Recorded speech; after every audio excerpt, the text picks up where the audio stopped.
রাজনীতি তো করেছেন নবী মুহাম্মদ রাসূলুল্লাহ সাল্লাল্লাহু রাষ্ট্রনায়ক ইসলামী রাষ্ট্রনায়ক মুহাম্মদ রাসূলুল্লাহ সাল্লাল্লাহু আলাইহি সাল্লাম রাষ্ট্র পরিচালনা করেছেন।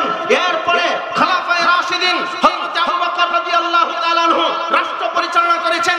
এরপরে হযরত ওমর রাদিয়াল্লাহু তাআলা আনহু, এরপরে হযরত উসমান গনি রাদিয়াল্লাহু তাআলা আনহু, এরপরে হযরত আলী রাদিয়াল্লাহু তাআলা আনহু রাষ্ট্র পরিচালনা করেছেন। উলামায়ে কেরাম রাষ্ট্র পরিচালনা করতে জানেনি না জানে না? তবে উলামায়ে কেরাম রাষ্ট্র পরিচালনা করবে কোরআন দিয়া, উলামায়ে কেরাম ইসলামী রাষ্ট্র পরিচালনা করবে নবী মুহাম্মদ রাসূলুল্লাহ সাল্লাল্লাহু আলাইহি সাল্লামের আদর্শ দিয়া। কথা ঠিক না ঠিক? আল্লাহ পাক আমাদের দেশটাকে একজন ইসলামী শাসক হিসেবে কবুল করেন, সবাই বলুন আমিন।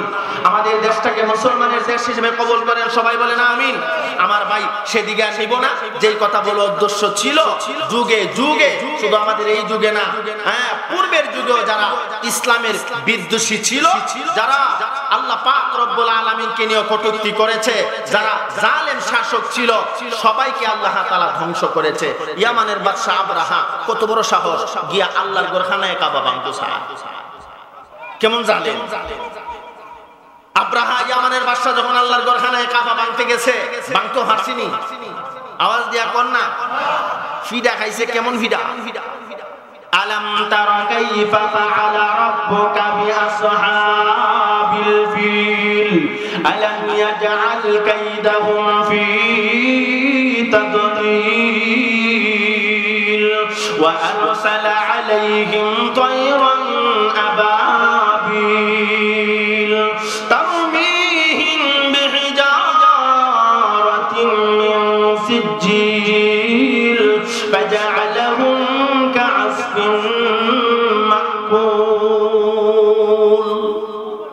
আল্লাহ পাক রব্বুল আলামিন আমাদের নবীজিকে বলেন, আলাম তারা কাইফা ফাআলা রাব্বুকা বিআসহাবিল ফিল, আপনি কি দেখেন নাই আসহাবে ফিলের সাথে আপনার প্রভু আপনার মালিক আল্লাহ কেমন আচরণ করেছিল? ইয়ামানের বাদশা আবরাহা যখন আল্লাহর ঘরখানায় কাবা ভাঙবার দুঃসাহস করলো, আল্লাহ পাক বলেন আর ছাড় দেওয়া যায়? এর পূর্বে ইয়ামানের বাদশা আবরাহা মুসলমানদের উপরে, যারা আল্লাহকে বিশ্বাস করে তাদের উপরে নির্যাতন করেছে, তাদেরকে দুনিয়া থেকে বিদায় করে দিয়েছে। আমার ভাই শেষ পর্যন্ত যখন আল্লাহর ঘরখানায় কাবা ভাঙার জন্য সিদ্ধান্ত নিয়েছে, আল্লাহকে আর ছাড় দেওয়া যায় না, এমন ধরা ধরছে, আল্লাহ পাক রব্বুল আলামিন নিষ্পেষিত করে দিয়েছে। কথা ঠিক না ঠিক? কেমনে নিষ্পেষিত করছে আপনারা জানেন ঘটনা। তারমিহিম বিহিজারাতিন মিন সিজ্জিল, আল্লাহর পক্ষ থেকে ছোট ছোট পাখি, তাফসীরের ব্যাখ্যাতে লেখে সরুই পাখির নেই, এর থেকে আরো ছোট, এই পাখিগুলির ডানার ভেতরে টুটের মধ্যে ছোট ছোট কঙ্কর ছেড়ে দিছে, হাতির উপরে পড়ছে, হাতিটা সাথে সাথে নিষ্পৃত হয়ে গেছে, শেষ হয়ে গেছে। কথা ঠিক না বেটি? সব যখন শেষ, এরপরে একটা পাখি গিয়া যখন এই ইয়ামানের বাদশা আবরাহাকে ধ্বংস করে দেবে, আল্লাহ কথা কেন কহে ইয়ামান থেকে যখন আরব রাষ্ট্রে আসে, আমার ঘরখানায় কাবা ভাঙবে, সে নিশান লাগাই আইছে, আল্লাহর ঘরখানায় কাবা ভাঙ্গা হলাম, এখন হেরে আমি আল্লাহ তার মাধ্যমে দৃষ্টান্ত স্থাপন করতে চাই, আল্লাহর সাথে দুশ্মনী করলে অবস্থাটা কেমন হয়। এক ঠ্যাঙ্গের মধ্যে একটা হাতে ছাড়ছে, সারার পরে ল্যাংড হয়ে গেছে, ল্যাংড হইয়া দৌড়া আর ক মানুষে জিগা, তুমি না গেছিলে আল্লাহর ঘরখানায় কাবা ভাঙবার জন্য? আল্লাহর ঘরখানায় কাবা ভাঙার জন্য গিয়েছিলা, ৬,০০০-এর বিশাল হাসি বাহিনী লইয়া, এই বাহিনী কোথায়? তোমার অবস্থা এমন কেমনে হইল?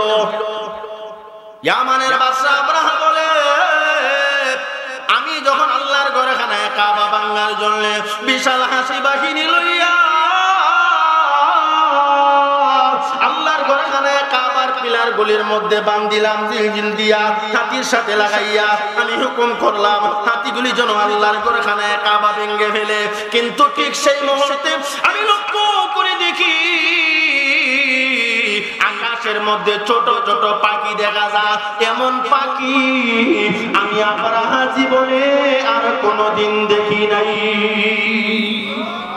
ছোট ছোট পাখি, এটা কোনাতে যে আইছে জীবনও দেখছি না। এই পাখিগুলির ঠোঁটের মধ্যে ছোট ছোট পাথর, এই হাতর ছাড়ছে কার হুকুমে? আওয়াজ দিয়া কর না। ইয়ামানের বাদশা আবরাহা বলেন, এই ছোট ছোট পাখিগুলি যখন কঙ্কর ছাড়তে শুরু করলেন, আমার বিশাল বড় বড় হাতিগুলির উপরে পড়ার সাথে সাথে হাতিরা নিষ্পেষিত হয়ে যায়। একে একে ৬,০০০-এর অধিক হাতি বাহিনীর সব শেষ হয়ে গেল। সর্বোপরি আমি জান্ডা বাসায় আইছি। হে বলে জান্ডা বাসায় গেছে। এই সময় যদি বলো দিই কথা কইতো, আল্লাহ আমারে জান্ডা বাসায় দিছে, তিতে কামটা ফেরবা। কথা ঠিক না বেটি? হেরোইন না কো মুসা আমারে বাঁচাও, আমারে বাঁচাও। নীল দুধে থইরা মরে আর কো মুসা আমারে বাঁচাও।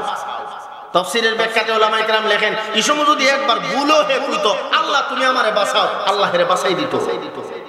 কথা ঠিক না বেটি? ইয়ামানের বাদশা আবরাহা মানুষের কাছে কয়, আমার সব মইরা শেষ, আমি জান্ডা বাঁচাই আইছি।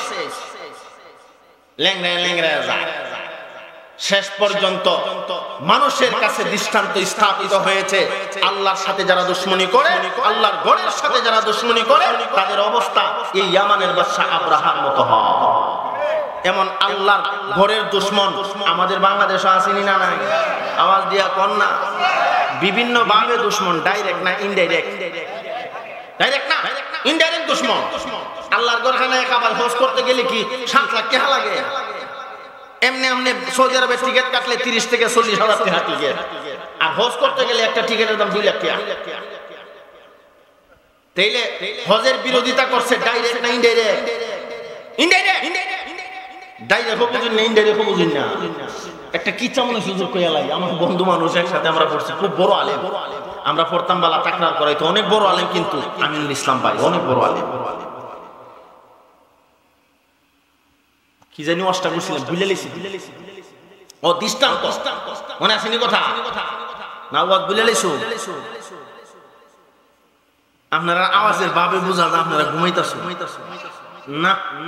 আওয়াজের বাপটা বালা না। ওয়াজ আর কতক্ষণ হইতুনি?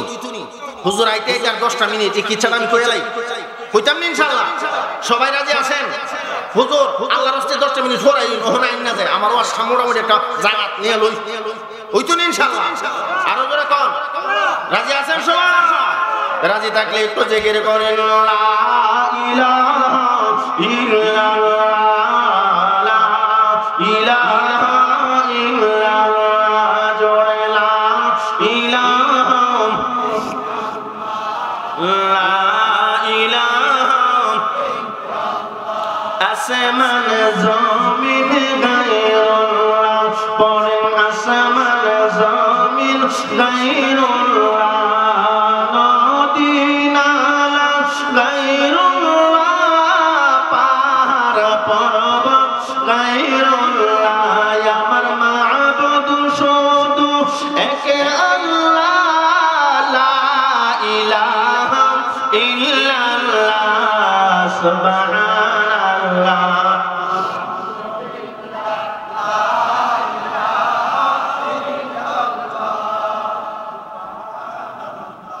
walhamdulillah, la ilaha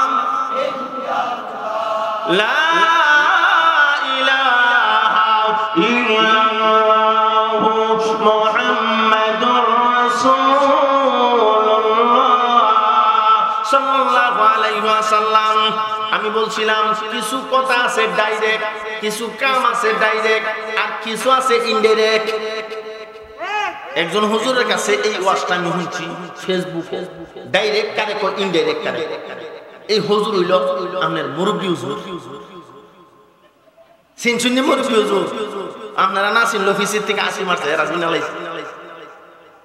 মুরব্বি হুজুর আসেনি একদম। আল্লাহ কি মুরব্বি কইলো, যেমন বাইরা হইছে রিকশা উঠলো, মুরব্বি উঠেন। মুরব্বি একটা চা খায়, একটা পান খায়, মুরব্বি একটু চা খায়। আমি জোয়ান মানুষ, আমার কোন মুরব্বি এমন বাইরে লইছে, হইছে না হইছে না? এই মুরব্বি তাইনের জমান থেকে শুনছি ওয়াজটা। তাইন কইছে ডাইরেক্ট কোনটা ইনডাইরেক্ট কইরা। এক বেড়া কইতা নজর কিচ্ছা না, এক বেড়া বউর সাথে ঝগড়া করছে। কার সাথে? বউর সাথে ঝগড়া কইরা এখন আর কথা কনা 6 মাস। এমন আসেনি? তিলনগর জামাই বউ কথা কোনা আছে না? বাবা এতদিন পর্যন্ত নারী নির্যাতন হইতো, এখন পুরুষ নির্যাতন শুরু হয়েছে দেশটার মধ্যে। প্রতিটা গড়ে গড়ে গিয়ে দেখবেন নারী নির্যাতন থেকে পুরুষ নির্যাতন বেশি। জানুনি মামলা করে দিল। আর ভারত এমন হওয়ার বিড়াইতে বাপরি সাউন্ড দিবার টাইম নাই। আল্লাহ মা বোনদের উদ্দেশ্যে বলছি, স্বামীর মনে কষ্ট দিয়েন না। স্বামীর মনে কষ্ট দিলে আল্লাহর কুদরতি দিলে কষ্ট দেওয়া হয়। আর স্বামীরে খুশি করে আল্লাহর কুদরতি দিল খুশি হইয়া যায়। আর স্বামীর আমরা যারা আছি আমরা একটু বেশি বাড়াবাড়ি করি, বউ একটু কিছু কইলে করে তাই বাইগন সীতারাম। তে জামাই বয়ে ঝগড়া করছে, কইরা কথা কয় না, কমাস 6 মাস। এটা গেলাম কোনো কিতাব নাই। আবার নিহুজুর আপনি কোন কিতাব পাইছো? তো আমি পড়বার কি হতো? কোন কিতাবে তো নাই, ওই মুরব্বি হুজুর তুনছি। তে জামাই বউ কথা কয় না 6 মাস। তে একজনে তো কিরে, তে তোর বউর সাথে 6 মাস ধরে কথা কস না, তে তাহস কেমনে, সরজ কেমনে, বাইক গিয়া হাস কেমনে? কোন ন খাস অন্য গরো কোনা বাড়ি তুই তো খাই। তে রান্দে কেডা? কুমা বউ তো রান্দে। তে বউ রান্দলে তুই হাস কেমনে? কেমনে গিয়া বাড়তে খাস? কুমা আমি কথা কই না, ডাইরেক্ট কথা কই না, ইনডাইরেক্ট কই। কথা ডাইরেক্ট কোনা ইনডাইরেক্ট বলে কেমনে গেছে বাড়ি গিয়া এখন বউর সাথে কথা না কইয়া আমনের ঘরের ভিতরে দুই কই মারটা মিলে এনে খাইতাম, আমি আবার কামো যাওয়ান লাগবো। বউ হাল ধরতিকা জামাইয়ের সাথে কথা কোন, আমি কেমনে কথা কইব? তাই না হাল ধরতিকা কইয়া বাদ তো রান্দা আছে, খাইলে খাইব নে। ডাইরেক্ট তো আর কুতার তো না বলে বাদ রাঁধছি খাইলে আইন, তাই না? ভিতর থেকে বুঝে বাদ তো রান্দা আছে, খাইলে খাইব নে। এটা ডাইরেক্ট না ইনডাইরেক্ট? এরপরে বাজারও যদি যাস, বাজার টাজার করবার লেগে টিয়া পয়সা সাউন্ড লাগে না? তো সাহিত্য টেহাতে কেমনে চাস? গিয়ে আমি ঘরের ভিতরে কই মাছ আনতেইব, মাংস আনতেইব, মেহমান আছে, টিয়া পয়সা দরকার। টেহা যে কোন রাখছে, তাই না? আমার হাত ধরতে কর, টেহা তো সুকেশের ভিতরেই রাখা আছে, নিলে নিব নে। ইনডাইরেক্ট সরাসরি কথা বলি ইজ্জতের ব্যাপার। এইভাবে ইনডাইরেক্ট সমাজ বন্ধুত্ব তারা চলতেছে। এমন ফ্যামিলি আছে কিনা? সমাজ কিছু কিছু দিন বউর সাথে কথা কয় না, স্বামীর সাথে বউ কথা কয় না। আল্লাহ রাসূল বলেন এটা যে এই ঘরটা যেন একটা জাহান্নাম। কথা ঠিক না বেঠি? আল্লাহ পাক আমাদের সবাইকে যারা বিবাহ করছি স্বামী স্ত্রীর মধ্যে মিল মহব্বত তৈরি করে দেন। কোন আমিন? আরো জোরে কোন আমিন? ঝগড়া বেশিরভাগ কথা লইয়া বন্ধু টিকাইছে কেমন কইরা এখনো বাদ হইছে না, কোন এখন হইছে না। কেড়ে হইছে না? কারণ হইল বাচ্চা কাচ্চাইতে গোসল টোসল করাইতে গিয়া, এরা সেবা করতে করতে গিয়া রান্দার একটু দেরি হইছে। কিন্তু টাইম বন্ধ, তাই লম্বা ফাগুনটা লইয়া তোরে আর যা রাখতাম না। বেডি ওইটা সারাদিন তোমার জীবতের কাম করলাম, এত কাম করলাম, আমি বুইবার টাইম পাইছি না। তুমি যখন লাগতা না, আমি আর বইয়া থেকে লাভ নাই। বউ একটা লইছে লইয়া এরপরে শুরু করছে ওয়াজ। কইলা কিন্তু ওয়াজ শুরু করে এরপরে ভিডিও না হইলে ভিডিও ওয়াজ শুরু হয়ে যাগা, বিভিন্ন প্রকারের ওয়াজ। কি পরিমাণ ওয়াজ যে বেডিতে করতে পারে। আমার ভাই পুরুষদের উদ্দেশ্য বলে আপনি বাড়িতে গেছেন, রান্না হইছে না, আপনি গিয়ে রান্না বয়ে যান কেন? এই তো চলে ঝগড়াটাও না, ঠিক নেই? আল্লাহ রাসূলের আদর্শ তো এমন, নবীজি সাল্লাল্লাহু আলাইহি সাল্লাম বাড়িতে গেছে, গিয়া দেখে রান্না হইছে না, নবীজি নিজেই রান্না দিয়েছে গা, বিবি কুলাই তো পারছে না, এখন আমি নিজে একটু ভাগ করে লাই। ইডেনে শান্তি, বিবির সহযোগিতা করো। কথা ঠিক না ঠিক? আল্লাহ পাক আমাদের বিবিদেরকে সহযোগিতা করবা, বিবির স্বামীকে খেদমত করবা এবং স্বামীকে মান্য করবা তৌফিক দান করেন। কোন আমিন? আরো জোরে কোন আমিন? কথায় কথায় অনেক দূরে নিয়ে গেলাম। আমার ভাই বলছিলাম যারা জালেম বাদশা ছিল, জালেম শাসক ছিল, আল্লাহ তাআলা তাদেরকে ছাড় দিয়েছেন, একবারে ছেড়ে দেয় না। যেমন ইয়ামানের বাদশা আব্রাহা, মনে আসেনি কথা? লেংড়ে লেংড়ে যায় মানুষের জিগায়, রে আব্রাহাম, তুমি গিয়েছিল বাহাদুরের মতো আল্লাহর ঘরখানায় কাবা ভেঙে ফেলবা, এখন দি লেংড়ে লেংড়ে আও। এইটা কো আমার সব বাহিনী শেষ, এটা কি হাঁকি আইছে, আর টুট থেকে ছোট ছোট কঙ্কর ছাড়ছে। আর কঙ্কর কত বড় কঙ্কর? তাফসীরের ব্যাখ্যাতে উলামায়ে কেরাম লেখেন এটা হইল 3 কোণা বিশিষ্ট পাথর। কই কোণা? তিন কোনা বিশিষ্ট পাথর। আপনারা সরিষা চিনেননি? সরিষার দানার মতো, এর থেকে একটু বড়, মসুরির ডাল থেকে একটু ছোট, তিন কোনা বিশিষ্ট এই ছোট ছোট পাথর। একটা পাথর আগমন হইতো না, এরা কইব বলে সরিষার দানা, সরিষা হৌরা হৌরা, হৌরার থেকে একটু বড়, ধরেন হৌরার নেই, আর মসুরির ডাল এর থেকেও ছোট একটা পাথর ককি জীব হাসকি জুইতো না? মুরব্বী কি তখন হাসকি জুইব নি?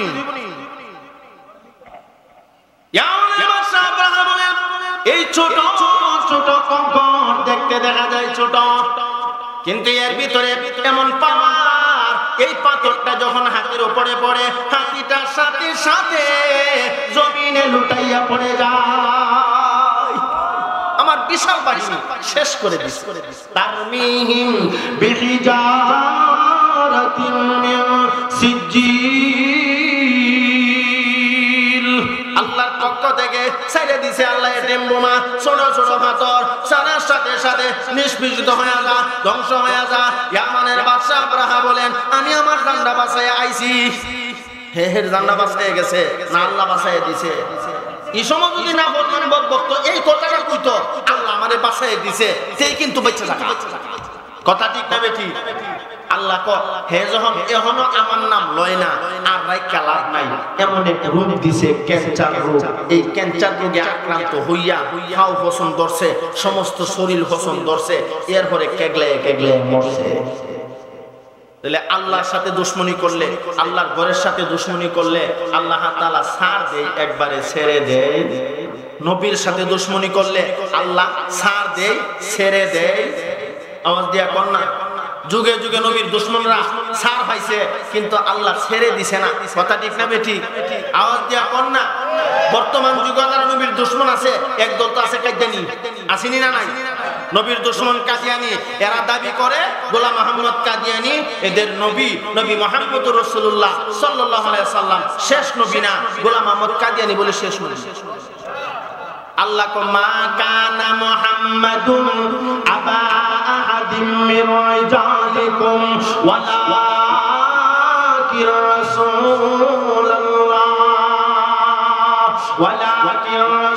রাসূলুল্লাহি ওয়া খাতামান নবিয়্যিন। এটা কার ঘোষণা?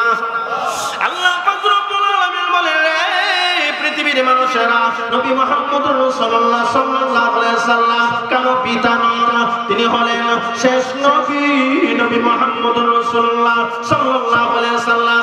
আল্লাহ কো মুহাম্মদুর রাসূলুল্লাহ শেষ নবী, নবীজিও কো আনা খাতামান নবী লা নবিয়্যা বাদি, আমি শেষ নবী, আমার পরে আর কোন নবী নাই। কিন্তু কাদিয়ানীর গোষ্ঠী কয় গোলাম মুহাম্মদ কাদিয়ানী শেষ নবী। কয়নি না? কয় না? এই জন্য উলামায়ে কেরাম ফতোয়া দিছে কাদিয়ানী কাফের না মুসলমান? আরো জোরে কোন, কাদিয়ানী কাফের। কেন? যারা আমাদের নবী মুহাম্মদ রাসূলুল্লাহ সাল্লাল্লাহু আলাইহি সাল্লামকে শেষ নবী মানে না, এরা কোনোদিন মুসলমান হতে পারে না। এরা কোরআন বিরোধী, নবীর হাদিস বিরোধী, নবীর খতমে নবুয়ত যারা মানে না, এরা কখনো মুসলমান হতে পারে না। কথা ঠিক না বেঠে? আমরা 14টা বছর 16 বছর চিল্লাইছি, কি চিল্লানি? কাদিয়ানীদেরকে সরকারি ভাবে অমুসলিম ঘোষণা করা হোক, ঘোষণা হইছে না, ওহন হইব, ওইতো হইব। এটা আমরা ব্রাহ্মণবাড়িয়ার ভাষা, ওইতো অর্থাৎ হতেই হবে। কথা ঠিক না বেঠি? এ মুসলমান, ইসলামের জন্য, নবীর জন্য আন্দোলন করব। আজকের এই মঞ্চ থেকে সুস্পষ্ট ভাষায় জানাইতে চাই, কাদিয়ানীরা বাংলাদেশে থাকবে, আমাদের কোনো মাথা ব্যথা নাই। হিন্দু যদি থাকতে পারে, কাদিয়ানীও বাংলাদেশে থাকবো। বৌদ্ধ যদি বাংলাদেশে থাকতে পারে, এরাও থাকতে পারবো। খ্রিস্টান যদি বাংলাদেশে বসবাস করতে পারে, কাদিয়ানীও বসবাস করতে পারবে। আমাদের কোনো মাথা ব্যথা নাই। তবে কাদিয়ানীরা মুসলমান হিসেবে থাকতে পারবে না। এদেরকে সরকারি ভাবে ঘোষণা দিতে হবে, কাদিয়ানী যদি বাংলার জমিনে থাকতে হয়, অমুসলিম হিসেবে থাকতে হবে। কথা ঠিক না বেঠে? এই ঘোষণা দিতে হবে ইনশাআল্লাহ। আল্লাহ তৌফিক দান করেন, কোন আমিন। আরো জোরে কোন আমিন। আমার ভাই হুজুর চলে আসছে, আমি টুডা ফাটা কিছু কথা কইছি, আওলা জওলা, কষ্ট পায়েন না। মূল কথাটা ছিল, আমার মূল মেসেজটা ছিল, আল্লাহ যাকে ইচ্ছা ইজ্জত দান করে, যাকে ইচ্ছা আল্লাহ বেইজ্জতি করে, যাকে ইচ্ছা আল্লাহ তাআলা রাজত্ব দান করে, যাকে ইচ্ছা আল্লাহ তাআলা তার কাছ থেকে রাজত্ব কেড়ে নেয়। কথা ঠিক না বেঠিক? আরো জোরে কোন কথা ঠিক না বেঠিক? আমার শ্রদ্ধাভাজন ভাই, সারা বাংলাদেশের যুবকের আইডল, বাংলা আইডল, হ্যাঁ, বাংলার যুব সমাজের হৃদয়ের স্পন্দন, কাঙ্ক্ষিত মেহমান আল্লামা মুফতি নাসিরউদ্দিন আনসারী হুজুর উপস্থিত হয়েছেন। কোন আলহামদুলিল্লাহ। আরো জোরে কোন আলহামদুলিল্লাহ। হুজুর যেহেতু চলে আসছে, আর হুজুরকে আমি কষ্ট দেব না, আমার আলোচনা এখানেই শেষ করব। আমার ভাই, আমি আমার তিলাওয়াতকৃত আয়াতে কারিমার মাধ্যমে যেই কথাটা আপনাদেরকে বোঝানোর চেষ্টা করেছি, আল্লাহ পাক রব্বুল আলামিন বলেন, হ্যাঁ, আমি আল্লাহ, যাকে আল্লাহ তাআলা যাকে ইচ্ছা রাজত্ব দান করে।